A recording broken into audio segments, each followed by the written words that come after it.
একদিন এক যুবক গ্রামে এক দাদুর কাছে গেল।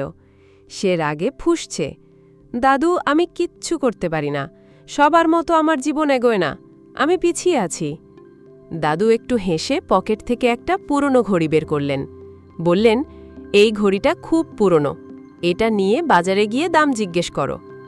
যুবক বাজারে গিয়ে এলো।